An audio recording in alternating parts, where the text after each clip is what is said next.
Welcome to Craving the Heat, where desire takes the lead and every story leaves you wanting more.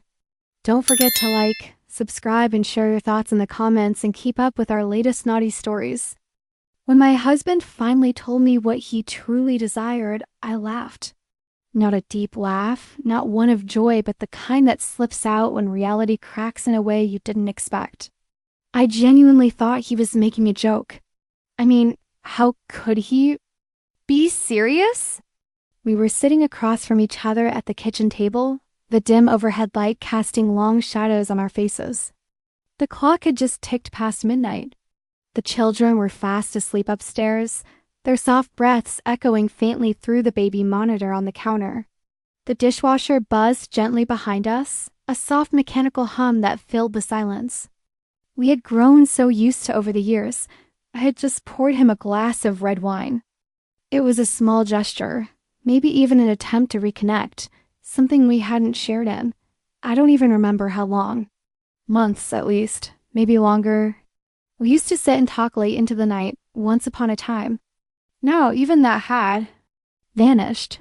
He cradled the wine glass between his fingers, swirling it slowly before setting it down. Then, without flinching, without hesitation, he looked me dead in the eye and said something that made my insides twist. Not just in shock, but in this strange, primal kind of dread that settled in my stomach like storm cloud. What he asked wasn't just inappropriate. It wasn't just bold or surprising. It was ... unthinkable. I didn't scream. I didn't throw the wine in his face or push back from the table in dramatic disbelief. Instead, I let out a soft, nervous laugh, the kind that escapes when your body is trying to catch up with the absurdity of the moment. It wasn't real. That's what I told myself. It couldn't be. But then he said it again, quieter this time. No, babe, I'm serious. That's when everything inside me shifted. Have you ever had one of those surreal moments where the world around you seems to stop and the person you thought you knew becomes someone else entirely? Like you're staring at a stranger wearing the face of the man you once loved? That's what happened to me right then. I sat there stunned, hearing the same voice I used to fall asleep next to each night say something that made me question everything. He said he wanted us to bring someone else into our relationship, not just anyone. My sister. Yes, my sister, even. As I say it now, I still don't fully believe it happened. I wish I could tell you I got up and left. I wish I could say I was stronger, that I said no, that I told him he was sick. But I didn't, and I don't know why. Maybe it was all the years I felt like I was fading in my own home. Like I was wearing an invisibility cloak that only came off when something needed to be done: laundry, meals, school forms, parent-teacher conferences. Maybe it was the loneliness, the kind that gnaws at you late at night, even when someone's breathing beside you. Maybe I was desperate to feel seen. Or maybe I was just too tired to fight any more dots, so I didn't say no. I said nothing. This isn't a story of morality. If you're here to judge, click away now. This is a story of the spaces between affection and abandonment, of aching to be acknowledged, of watching yourself vanish in a mirror you used to recognize. This is about what happens when the person you've loved for so long looks past you, like furniture, and then suddenly sees you again, but for all the wrong reasons. What began with an awkward dinner turned into a moment I can't erase. My sister ended up crying in our bathroom, mascara smudged down her cheeks, her voice trembling. With betrayal, I stood frozen in the hallway, staring at my reflection in the dark glass of the hallway window, wondering how I had become this woman. And Daniel, my husband, he simply picked up his jacket and walked out like he was headed to the grocery store. But before I take you into all the grim, messy, human details, and I want to be honest, this story doesn't have a fairy tale ending. It doesn't even have a neat conclusion. It's raw, it's imperfect, just like life. So if you've ever felt unseen, unheard, or unwanted, maybe you'll understand why I said yes. So let's rewind. 14 years. That's how long Daniel and I have been married. 2 children, a mortgage, weekend soccer games, matching pajamas for Christmas cards. The life that looks good in Instagram posts. The kind people point to and say, wow, you've got it all figured out. But pictures lie. They don't show the nights I cried quietly into my pillow, facing the wall while Daniel typed away on his phone, back turned to me. They don't show the mornings I woke up alone, even though his body was still there. They don't show the slow erosion of intimacy, how affection turned mechanical, how passion became obligation. There was a time I was vibrant. I'd hum while I cooked, dance barefoot in the kitchen, wear red lipstick for no reason. Now I scrub dishes in silence while Daniel scrolls on his phone. He remembers birthdays. He never forgets flowers on anniversaries. But he hasn't really seen me in years. He's successful, polished, runs a tech company, drives a sleek car, charms waitresses and school moms. But at home, he's a shadow. Present in body, absent in soul dot, and then there's Maya, my younger sister. 7 years my junior, a spark, always has been. She doesn't try to stand out. She just does. She's warm, magnetic people orbit around her, the kind of person who laughs with her whole body, who makes you feel like the only one in the room. When she talks to you, she moved in with us after her breakup. Said she needed a place to stay. I opened our home without question. She was heartbroken. I was her sister. That's what family does to our house. From the outside, looked like a postcard. Trimmed hedges, cozy lighting, family portraits on every wall. But inside it was hollow. The kind of clean that smells like bleach and burned out love. A place where no one fights, but no one really talks either. Then I noticed it. The glances. The way Daniel would linger just a little too long when Maya laughed. How he suddenly became more helpful doing dishes, asking about her day. At first, I told myself I was being paranoid, but a woman always knows. Deep down, I knew. I just wasn't ready to say it aloud. I kept smiling. I kept cooking. I played the perfect hostess. Because sometimes pretending is easier than confronting a truth that can burn everything down. And Daniel? He was already holding the match. It happened on a Saturday night. The kids were asleep. Jazz played softly in the background. Daniel always used music to set a tone. The three of us had just finished dinner. Maya brought out her favorite sheep. Red wine, we laughed. We were warm, buzzed just enough to let down our guards. Then he leaned back and said, so casually it made my skin crawl, isn't it wild how open some couples are these days? I smiled politely. Open how? He sipped his wine, then said it, like it was no big deal. Like he wasn't detonating a bomb in the middle of our kitchen. Polyamory, he said. Some couples just share more. With trust, with love, without jealousy. And just like that, the match struck. He was reading a podcast title like he wasn't dropping a bomb. My fingers tightened on the wine glass. Maya giggled light innocent, rolled her eyes. Oh God, and those weird documentaries again. She said, popped a grape in her mouth like nothing shifted. And me? I laughed too, but it wasn't real. It was the kind of laugh your mouth lets out before your heart has time to panic. Because my heart was already racing. The conversation moved on, or they let it. Daniel poured more wine. Maya grabbed a blanket and curled up on the couch like she'd always belonged there. And I washed the dishes with hands that didn't feel like mine. But my mind, it stayed stuck on that sentence. On that look, someone close, someone you trust. I didn't say a word, not while Maya. Was there not when we said goodnight, not when I lay beside him in bed, staring at the ceiling, listening to his peaceful breathing, like he hadn't just torn something open? It wasn't until the next night, Maya out on a walk, the kids deep in their games, that he brought it up again. I was wiping down the counter. He stood behind Mekwit, too quiet, you know? I never hurt you, Hesed. I froze. That sentence always means something's coming, and it's never good. I mean it. He said, I would never betray you. But if you were open to it, we could be closer than ever. I turned, Daniel, what are you talking about? And then he said it plain, no shame, no hesitation. I'm saying, what if we included Maya? My heart fell, my skin went cold. I'm not saying it has to happen.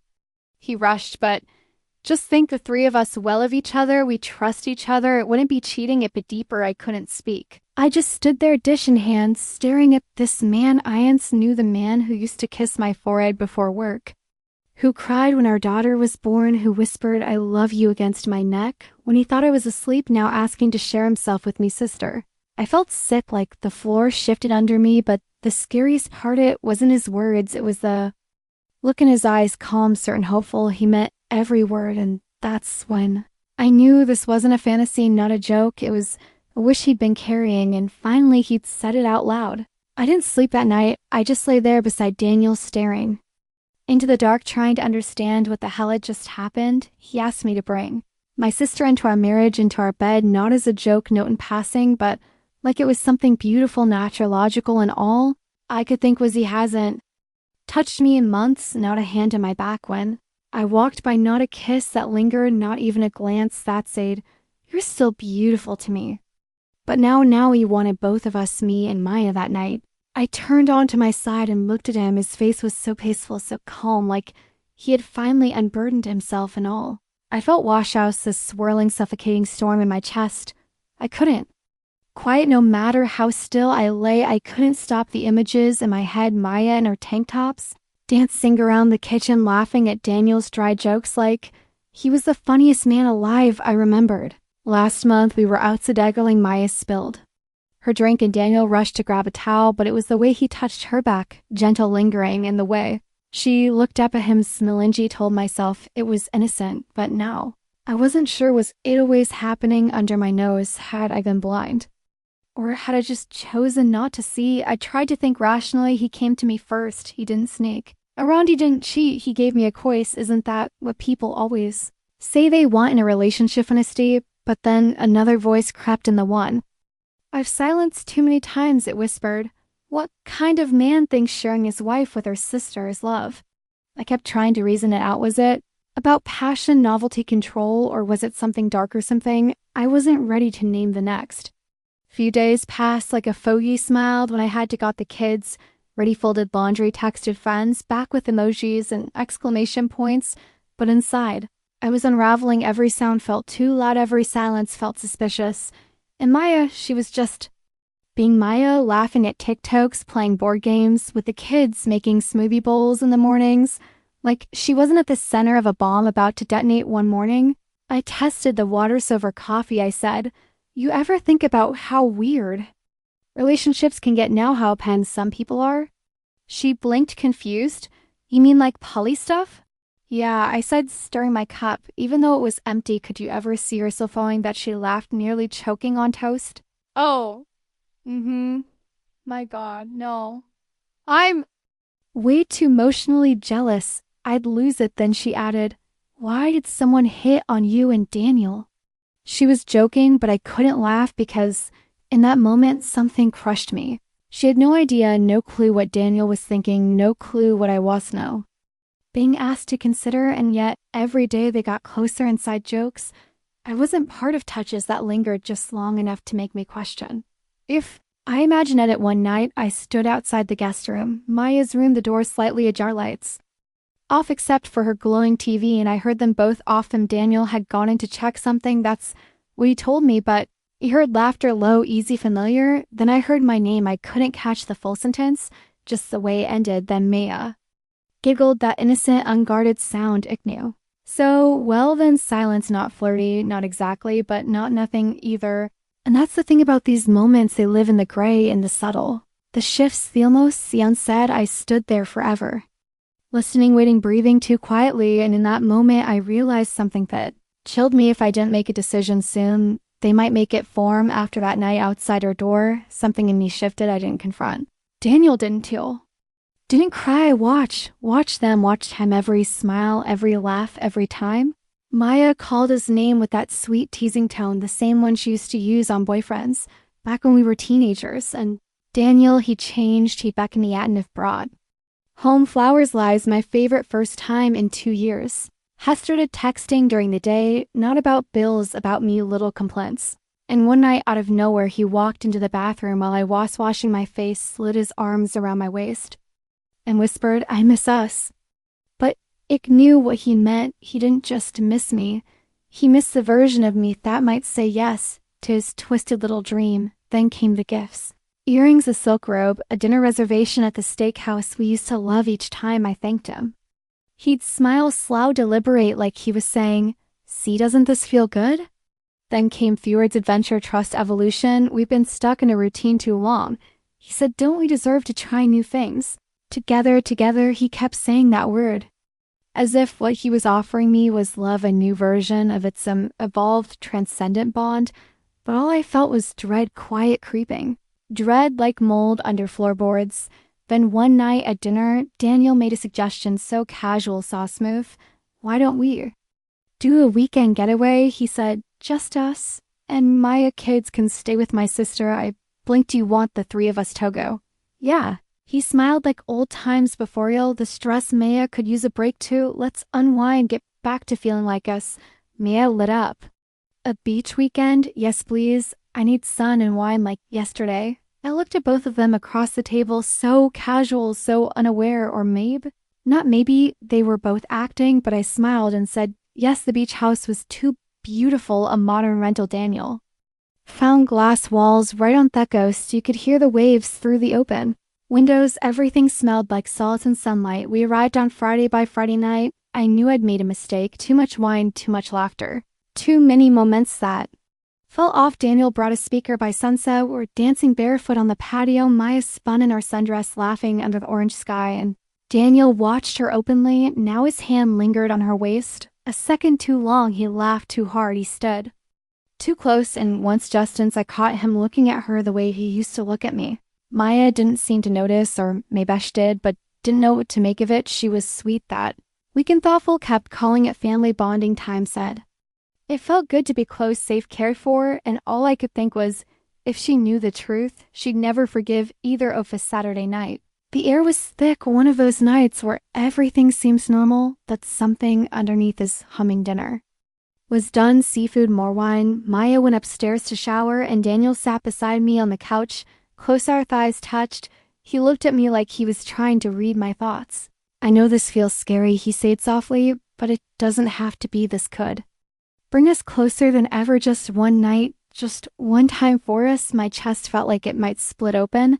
I looked at him, really looked, and saw a stranger, calm in the face of destruction, confident in what he was asking, and the worst part, some small part of me wanted to believe in that this could fix us, that this could make me enough. I don't know what came over them. Maybe it was the wine, maybe fear, or the illusion of control, but I nodded just once, soft, small. Everything after that blurred. That night was quite too quiet. After I nodded, nothing happened right away. Daniel didn't pounce. He just sat there beside me, smiling gently. He touched my hand, kissed. It whispered, "Trust me." And somehow I followed Maya, came downstairs, a bit later, hair damp, wearing one of Daniel's oversized sweatshirts and pajama shorts. Looked like my little sister again, the one I used to braid hair for, tucking at night, protect from monsters. We sat on the couch, wine still flowing, fireplace crackling, and Daniel said it plain direct. We were thinking maybe wetchery something tonight. The three of us. Maya blinked, confused. What, she laughed-y and shaky? "You're joking, right?" Daniel looked at her, calm, steady. "No, Hesed. We trust you. We love you. You trust us. It doesn't have to be weird, just something beautiful." Maya turned to me, eyes wide, pleading. "Wait, are you two okay with this? Are you sure?" I didn't answer, couldn't. The words were lodged somewhere between my ribs and my throat, so Danielian's word for both of us. "We're certain." He said, "This is about connection, want to feel closer." All of us, and then everything just moved. I didn't stop it. I didn't say a word. I simply watched it unfold, like it wasn't even in my own body, like I was hovering above it all, a silent witness to my own undoing. Maya sat back, still uncertain, still trying to process. Daniel moved toward her slowly. I didn't move, not from comfort, not from consent, but from numbness. It felt like watching a car drift toward the edge of a cliff and doing absolutely nothing to stop it. Button right before the final line was crossed, before the point of no return. Maya pulled back fast. Her expression shifted. Her entire body went rigid. She stood up, shaking her head, voice cracking. "This isn't right," she said. "I can't do this. This is insane. What are we doing?" She looked at me, really looked at me, and I saw something inside her shatter. Then she turned and bolted upstairs, locking herself in the guest bathroom. I didn't follow, neither did Daniel. We just sat there in a silence so dense it felt like a living thing. Heavy, loud, brimming with the very thing we didn't say. Daniel stood, ran a hand through his share, and muttered, "She'll be okay, it's just a lot all at once." Like, that made any of it better, like it erased what had just happened, but I remained on that couch in that beach house fire crackling beside me, a full glass of untouched wine in my hand, and the only thought repeating in my mind was, what did it just let happen? Maya never came out that night. We heard her crying once through Theodore soft and broken. That was the last time. The last time she ever looked me in the eyes. I lost her that night, not because of what happened, but because of what because I didn't stop it, because I didn't protect her or myself, because I let silence speak for me, and silence said everything. She was gone by morning. No goodbye, no confrontation, no note, just gone. I heard the front door close at around 6 o'clock. And peeked out the window, watched her toss her duffel into the back of her car. She never looked back, never checked to see. If we were watching, didn't care, and honestly, I wouldn't have either. Daniel was still in bed sleeping her, pretending to I sat on the edge of the mattress, staring at the floor. The carpet felt too soft, the air too warm. Everything was wrong. When Daniel finally opened his eyes, he yawned like it was any other morning, like we hadn't just shattered something sacred hours earlier. He stretched, smiled at me, and said the words that still make my stomach twist. "You were brave last night. We're stronger now." I felt like a piece of glass, cracked down the center, still technically whole, but one touch from breaking apart entirely. The drive home was silent. Daniel drove, one hand on the wheel, sunglasses on, humming along to the radio. I stared out the window the entire time, gripping the hem of my sweater until my knuckles turned white. I didn't know how to talk to him. I didn't know how to talk to myself back home. Everything was too normal. The kids ran up to us asking if we brought them shells or treats, telling us about their weekend at Aunt Sharon's. I smiled, I hugged them. I pretended, but something inside me was caving in. Every step I took felt like walking on shattered glass. Maya's door was open, empty. Her bed was made, her toothbrush gone, no scent off her shampoo. No bracelets on the sink, just a space hollowed out. That night, I couldn't sleep. I kept seeing her face the moment she stood up, tears in her eyes, shaking her head the way she said, "This isn't right. I can't do this. This is insane." And my silence, my complete unforgivable silence, again and again. The dream played her running me, frozen and moving, unspeaking. Not seeing her in her eyes, those big, trusting eyes looking at me like I was no longer her sister, because in that moment, it wasn't. Daniel returned to work the next day like nothing had changed. He kissed him on the cheek before leaving and called over his shoulder, "Let's do something just the two of us this weekend. You deserve it." I stood in the kitchen, still in my pajamas, staring at the toaster like it might somehow answer the question I couldn't even ask the kids. Noticed first at dinner, my youngest asked, "Where's Aunt Maya?" A froze fork halfway to my mouth. Daniel didn't flinch. He kept eating like hadn't heard, so I forced a brittle, hollow smile. "She's just taking some space. She needed time. Is she mad at us?" My daughter asked, tilting her head. "Nah, sweetie," I lied. "She just needs to be by herself for a while." But deep down, I knew the truth. She needed to be anywhere but near me.